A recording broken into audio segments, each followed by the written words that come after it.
Good morning everyone. Myself Dr. A.D. Adav, Assistant Professor and Head of the Department of Microbiology, late Pushpadi Patil Art and Science College, Risod. Now today we are discuss the next point of unit number 5th, semester 5 is nothing but the eutrophication. Okay, already last lecture we are discussed the number of different points of in this particular unit. Today we are discuss briefly eutrophication, types of eutrophication, which are the factor responsible for eutrophication, then how to control the eutrophication. One of the most important topic of in this particular unit, because eutrophication is the major problem in the surface area of the water. Means eutrophication, तर आपल्याला eutrophication आज बघायचं आहे. eutrophication जे आहे ते आता major problem झालेला आहे. त्याचे रिझन्स असे आहेत, त्याची कारणं काय आहेत, त्याचे प्रामुख्याने प्रकार किती आहेत, कंट्रोलिंग आपण eutrophicationचं कसं करणार आहे आणि eutrophication म्हणजे काय, हे पूर्णचा पूर्ण स्टडी आपण या आजच्या लेक्चरमध्ये बघणार आहे. ओके, फायनल एक्झामिनेशनमध्ये याच्यावर प्रश्नसुद्धा 12 मार्कासाठी विचारला जातो. लॉंग क्वेश्चनसुद्धा विचारतात आणि अतिशय महत्त्वाचा असा हा टॉपिक आहे. तर eutrophicationचा जर तुम्ही एक विचार केला तर हे जे आहे eutrophication refers to the natural and artificial addition of nutrient to bodies and water to be effect of the added nutrients. Eutrophication is the accumulation of nutrient in aquatic ecosystem. Then the enrichment of freshwater bodies by inorganic plant nutrients, nitrate and phosphate is called as eutrophication. Simply, eutrophication is nothing but the pre-existing rate increases of nutrient is nothing but the your eutrophication. Mainly two different chemical compound, maximum amount found in the water, and then ultimately the result is converted into the eutrophication. Okay, which two chemical compound is more important? Nitrate and phosphate. Okay, they two different types of organic compound generally highly mostly found in the water. eutrophication, here see the eutrophication. इथे या पिक्चरमध्ये तुम्ही बघू शकता eutrophication कसं आहे. ज्या पाण्यामध्ये फॉस्फरस आणि नायट्रेट याचं प्रमाण पाहिजे त्यापेक्षा जास्त असेल तर त्याचं कन्व्हर्सेशन हे eutrophicationमध्ये होते. eutrophication झाल्यामुळे तिथे फॉस्फरस आणि नायट्रेट हे दोन केमिकल कंपाऊंड जास्त होतात आणि अल्गल बूम पूर्णच्या पूर्ण पाण्यावर त्या सरफेस एरियावर तयार होते. त्यालाच आपण सिम्पली असं म्हणणार आहे eutrophication. मग आता eutrophicationचे प्रकार किती आहेत? Okay, derivation of word eutrophication. This is the eu means well and trophe means nourishment. Okay, well nourishment means पाहिजे त्याच्यापेक्षा जास्त वेल नरिशमेंट, वेल न्यूट्रियंट पाहिजे त्यापेक्षा प्री एक्झिस्टिंग रेटमध्ये किंवा पाहिजे त्यापेक्षा जास्त न्यूट्रिशन पाण्यामध्ये जर असतील तर त्याला सिम्पली आपण काय म्हणणार आहे eutrophication. हे ग्रीक वर्ड होते, त्याच्यापासून याची कन्सेप्ट आलेली आहे. From eutrophication refer over nutrition nitrogen, phosphorus and carbon in the water bodies. Okay, मग आता याचे प्रकार किती आहे? Types of eutrophication. Okay, types of eutrophication. There are two different types of eutrophication, natural eutrophication and cultural eutrophication. मग आता तुम्हाला असा प्रश्न पडला असेल की नॅचरल eutrophication म्हणजे काय आणि कल्चरल eutrophication म्हणजे काय? तर natural eutrophication that cause by the normal process of the natural not interfere bye the human activity is term as natural eutrophication. म्हणजे नॅचरली त्यामध्ये कोणतंही एक्स्ट्रा मटेरियल आपण बाहेरून किंवा इंडस्ट्रियल वेस्ट किंवा डोमेस्टिक वेस्ट किंवा ॲग्रिकल्चर वेस्ट न जाता समुद्रामध्ये किंवा एखाद्या बेटवर किंवा वेगवेगळ्या पॉन्डच्या सिस्टीममध्ये त्याच्यामध्ये कोणताच बाहेरचा सोर्स नसतो, परंतु त्याच्यामध्ये प्री एक्झिस्टिंग रेटपेक्षा नायट्रेट आणि फॉस्फेटचं प्रमाण जास्त होते. असं जे नॅचरली eutrophication होते त्याला आपण सिम्पली असं म्हणणार आहे natural eutrophication. Okay, eutrophication takes many years affect the water body in the full force. Okay, बघा इथं तुम्हाला आता एक नॉर्मल लेक दिसत आहे आणि इथे या लेकवर तुम्हाला वरच्या भागामध्ये एक अल्गल ब्लूम तयार झालेली दिसते. मग अशा वेळेस खाली जो इथे जे फिशेस दिसत आहेत ते इथे नॅचरलमध्ये दिसत नाही. मग eutrophicationमध्ये तेच होते की हे नॅचरली होत आहे eutrophication, नॅचरल प्रोसेसमुळे सुद्धा eutrophication होते. तर हे नॅचरल, यालाच आपण काय म्हणणार आहे, नॅचरल युट्रॉफिकेशन. याला 100 ऑफ इयरपर्यंत ते ॲज इट इज सुद्धा राहते. आणि याच्यामध्ये इथे बघा तुम्हाला फिशेस दिसत आहे, परंतु याच्यामध्ये फिशेस नाही, कारण याच्यामध्ये वरच्या साईडनं काय झालेलं आहे, युट्रॉफिकेशन झाले. परंतु हे नॅचरली आहे. इथे बर्ड्स असतील, त्यांचे वेस्ट असेल, किंवा इथे अल्गल ब्लूम तयार झाली, नॅचरली एक एक सिस्टीम पॉन्ड इकोसिस्टीम कोलॅप्स झाली, आणि वरच्या साईडनं अल्गल ब्लूम, फॉस्फेट आणि नायट्रेट केमिकल कंपाऊंडचा हिरवा एक चादर तयार झाली, आणि त्यालाच आपण काय म्हणत असतो, युट्रॉफिकेशन. परंतु ही नॅचरल झाली म्हणून आपण याला नॅचरल. दुसरी आहे कल्चरल. कल्चरलचं आता बघा, तुम्हाला दोन इथे पीक दिसत आहेत. याच्यामध्ये eutrophication cause by the human activity, simply as a cultural means cultural is nothing but the addition of extra material or nutrition from the external source of the water body. Okay, बाहेरच्या सोर्सेसपासून जे पाणी सोडल्या जाते त्या particular लेकमध्ये, तर त्याला आपण सिम्पली आज म्हणणार आहे कल्चरल युट्रॉफिकेशन. ओके, मग कल्चरलचा मिनिंग असतो की ह्युमन ॲक्टिव्हिटीजमुळे. आता ह्युमन ॲक्टिव्हिटीज काय काय करत आहे, डिफॉरेस्टेशन होत आहे, इंडस्ट्रियलायझेशन वाढत आहे, मग ॲग्रिकल्चर वेस्ट असेल, किंवा ॲग्रिकल्चरमध्ये आपण खूप साऱ्या प्रमाणात केमिकल फर्टिलायझर वापरतो, केमिकल पेस्टिसाईड वापरतो, मग त्याचं रन ऑफ वॉटर असेल ते या पर्टिक्युलर पाण्यामध्ये जात असेल, किंवा याच्या आजूबाजूला हे बघा इथे कारखाने दिसत आहे, इथे इंडस्ट्रीज दिसत आहे, इथे ॲनिमल वेस्ट आहे. आता जे स्लॉटर हाऊस आहे, कत्तलखाने आहे, त्याच्यामधून सुद्धा लार्ज अमाऊंटमध्ये खूप जास्त प्रमाणामध्ये स्लॉटर हाऊसमधून सुद्धा ॲनिमलचं वेस्ट जे आहे ते पाण्यामध्ये सोडलं जाते. इंडस्ट्रीमधून, स्मॉल इंडस्ट्रीमधून सोडलं जाते. मग टेक्सटाईल असेल इंडस्ट्री, मेटल इंडस्ट्री असेल, केमिकल इंडस्ट्रीज असतील, किंवा खूप साऱ्या वेगवेगळ्या प्रकारच्या स्टील इंडस्ट्रीज असतील, मेटल इंडस्ट्रीज असतील, या सर्वच्या सर्वचं जे वेस्ट आहे हे पाण्यामध्ये सोडलं आहे.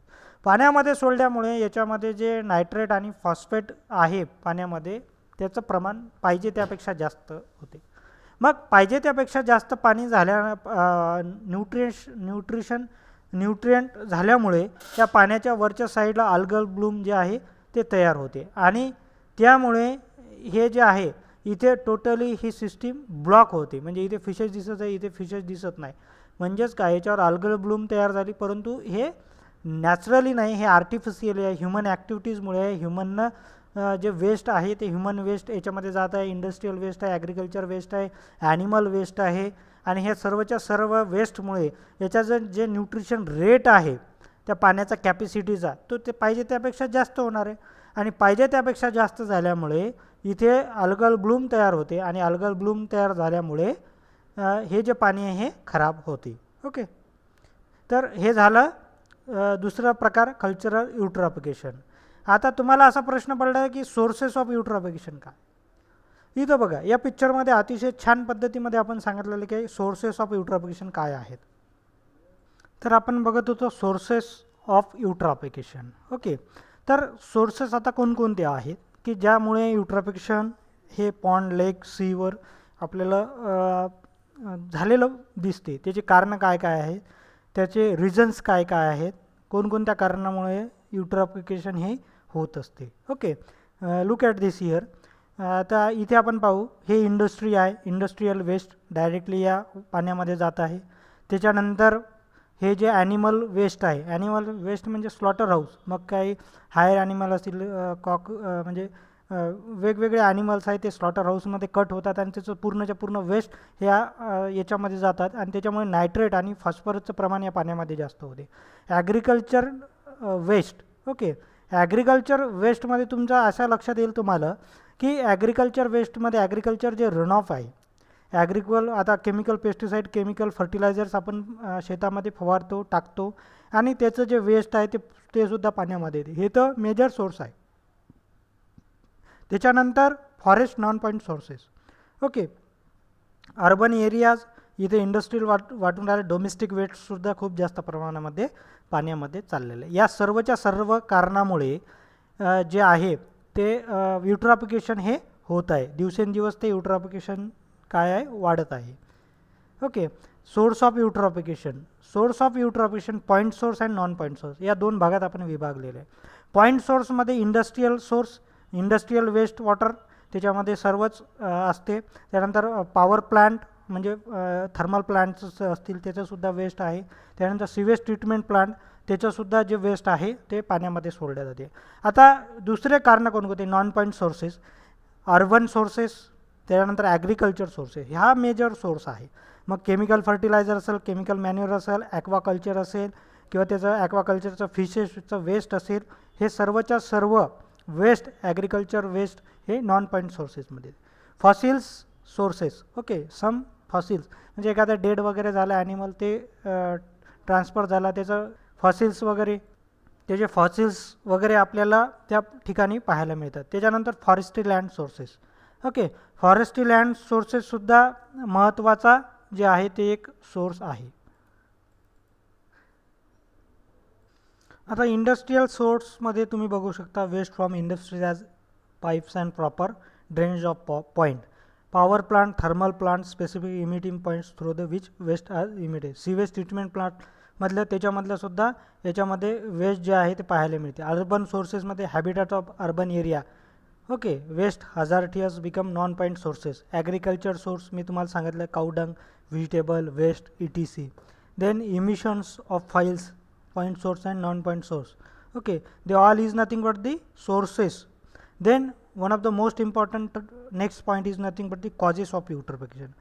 Causes of eutrophication, normally source of eutrophication indirectly responsible for the eutrophication, but the responsible causes are here in this picture, okay. या पिक्चर मध्ये तुम्ही बघू शकता कोणते? रन ऑफ ऑफ इनऑर्गॅनिक फर म्हणजे agriculture run off water, run off of manure farms, okay, मी सांगितलं मॅन्युअर फार्म्सचं, run off of erosions, okay, temperature on the basis of temperature. Then discharge of detergent, okay, means domestic waste, and discharge of particularly treated untreated sewage, okay.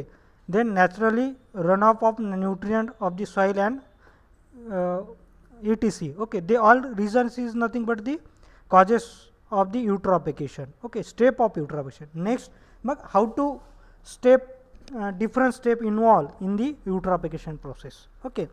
मग आता तुम्हाला प्रश्न असा पडला असेल की ही प्रोसेस होते कशी eutrophicationची. नो डाऊट फॉस्फेट आणि नायट्रेट पाण्यामध्ये पाहिजे त्यापेक्षा जास्त जर झालं तर पाण्यामध्ये अल्गल ब्लूम, अल्गी वरच्या भागामध्ये खूप जास्त प्रमाणामध्ये होते आणि त्यालाच आपण eutrophication असं म्हणत होतो. पण आता fertilisers flow into the water causing means this is the symptoms, sources, any one source, you don't compare only the fertilizers, you can say as a industrial waste, domestic, agriculture runoff, any one, okay.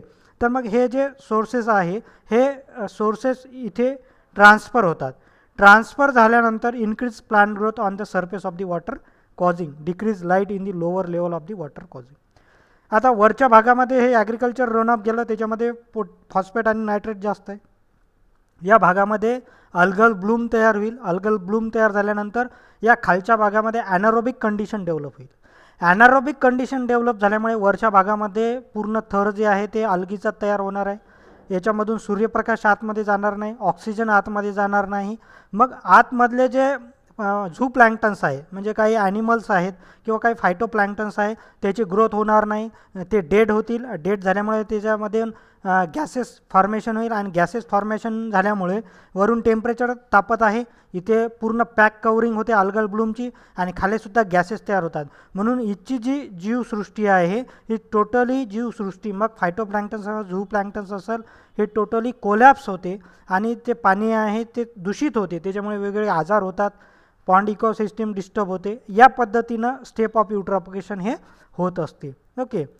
आता इथे तुम्ही बघू शकता, okay, याच्यामध्ये algal Bloom तयार झाली वरच्या भागामध्ये. अल्गल ब्लूम झाल्यामुळे इथे जे फिशेस होत्या त्या डेड होऊ लागलेल्या आहे. याच्यामध्ये सनलाईट ट्रान्सफर होत नाही, ऑक्सिजन इन्वॉल्व होत नाही, त्याच्यामुळे हे जे ॲनिमल्स आहे टोटली डेड होऊन राहिलेले आहे. व्हाय? बिकॉज जर लाईट ट्रान्सफर नाही झालं, झू प्लँक्टन्स, फायटो प्लँक्टन्स जे आहेत, फिशेस किंवा higher animal also totally dead. Why? Because poisonous condition develop in this particular lake, okay. त्या पर्टिक्युलर ठिकाणी पॉयझनस कंडिशन डेव्हलप होते, वेगवेगळे गॅसेस फॉर्मेशन होते, बिकॉज डिकम्पोजिशनसाठी बॅक्टेरिया तिथे प्रेझेंट नसतात आणि ते डेड झालेले ॲनिमल आहे त्याला डिकम्पोज करण्याला काही मिळत नाही आणि त्याच्यामुळे हे अल्गल ब्लूम युट्रॉफिकेशन ह्या पद्धतीनं होते आणि त्याच्यामुळे हे बघा इथे फिशेस, फायटोप्लॅन्क्टन, झूप्लॅन्क्टन दिसत आहे, इथे टोटली या पिक्चरमध्ये तुम्हाला कोलॅप्स झालेले दिसतात आहे.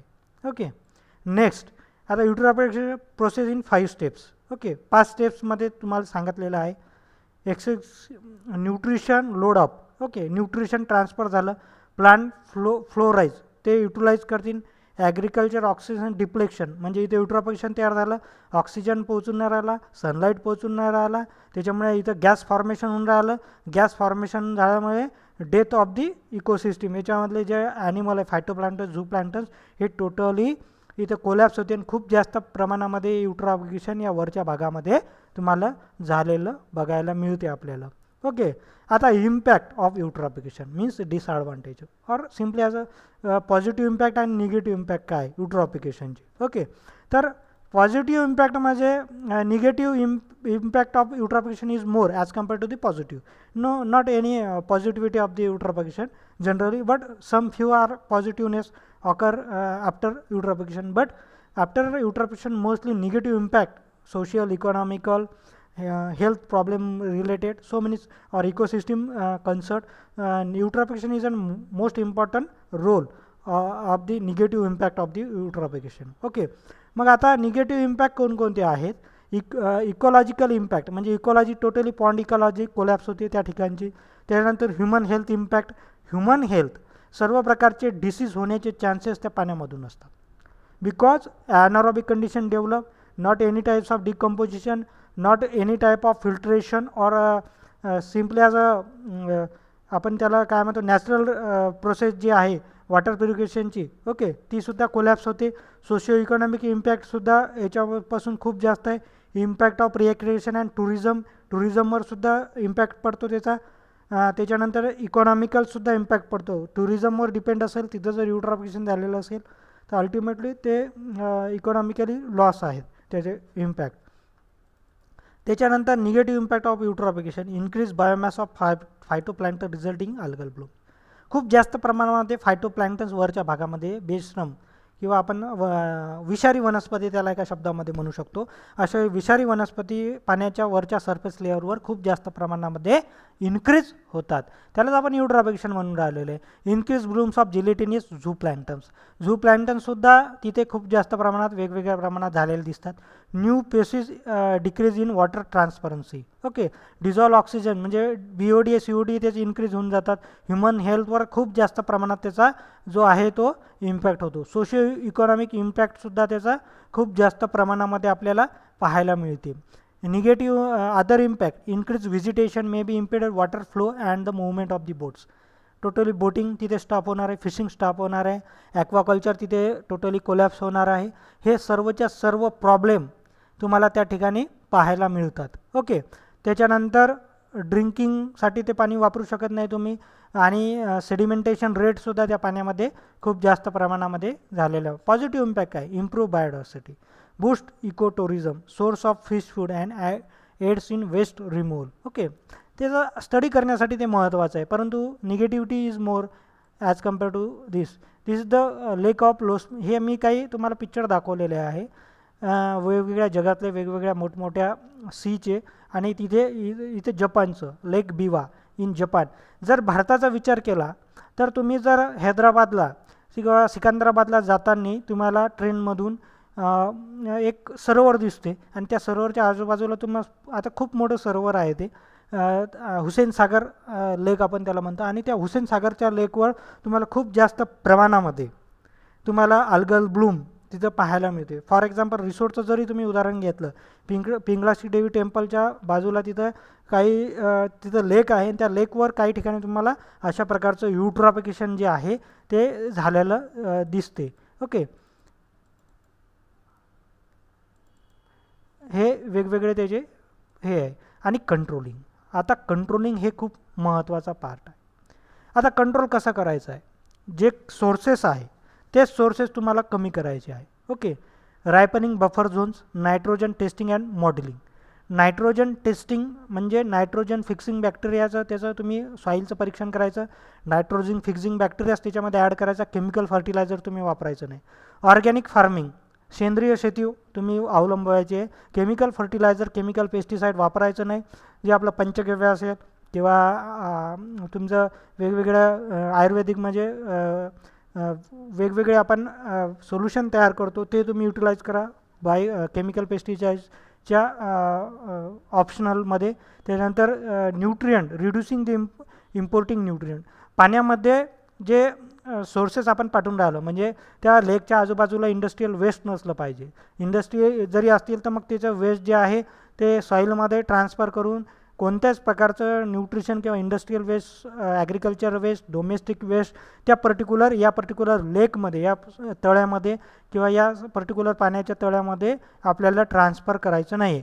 त्याच्यानंतर सॉईल इरोजनसुद्धा कमी करायचं आहे. आणि इम्प्लिमेंटिंग ऑफ लॉ हे खूप महत्त्वाचा भाग. कंट्रोलिंगमध्ये तुम्हाला मी सांगितलं की इंडस्ट्रीज आजूबाजूला असतील तर त्याचा रनअप जाऊ द्यायचं नाही. ॲग्रिकल्चरमध्ये सेंद्रिय शेती वापरा, बाय फर्टिलायझर वापरा, बाय पेस्टिसाईड वापरा, केमिकल फर्टिलायझर वापरू नका. त्याच्यानंतर त्या सॉईलची टेस्टिंग करा, नायट्रोजन फिक्सिंग बॅक्टेरिया टाका, PGPR टाका, प्लांट ग्रोथ प्रमोटिंग रायझोबॅक्टेरिया त्याच्यामध्ये ट्रान्सफर करा.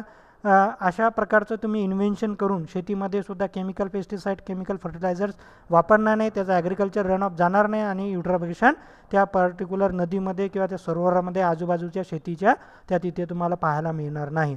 त्याच्यानंतर तुम्ही अवेअरनेस करायचं आहे, कॅम्पेन करायचं आहे, युट्रॉफिकेशनबद्दल जनजागृती करायची आहे. तुम्ही प्रोग्राम घ्या, गेस्ट लेक्चर ऑर्गनाईज करा, कॉम्पिटिशन घ्या, वेगवेगळ्या कॉलेज लेवलवरच्या स्टुडंटला सांगा घरामधलं जे सांडपाणी आहे ते डायरेक्टली नदीमध्ये, नाल्यामध्ये नदीमध्ये किंवा लेकमध्ये त्याचं डायरेक्टली तुम्ही जाऊ देऊ नका. ते सिवेज ट्रीटमेंटसाठी ते पाणी सिवेज ट्रीटमेंटसाठी कसं जाईल याचा प्रयत्न करा. आणि या सर्व गोष्टी केल्या तरच युट्रॉफिकेशन जे आहे ते आपण थांबवू शकतो. आणि सर्वात महत्त्वाचं इम्प्लिमेंटिंग ऑफ लॉ. तर आपल्याला जे महाराष्ट्र शासनाचे किंवा भारत सरकारचे वेगवेगळे नियम आहे त्याचे काटेकोर पालन करून ते वेस्ट जे आहे ते वेस्ट तुम्ही त्या पर्टिक्युलर पॉन्ड, लेक, रिव्हर, सीमध्ये किंवा आजूबाजूच्या त्या पाण्याच्या सोर्सेसमध्ये तुम्हाला ट्रान्सफर करायचं नाही. हे सर्व जर केलं तर युट्रॉफिकेशन इझिली कंट्रोल होऊ शकते. आणि युट्रॉफिकेशन झालं तर पॉन्ड इकोसिस्टीम चांगली राहील. पॉन्ड इकोसिस्टीम चांगली राहिली तर सर्व इकोसिस्टीम ही स्टेबल राहते.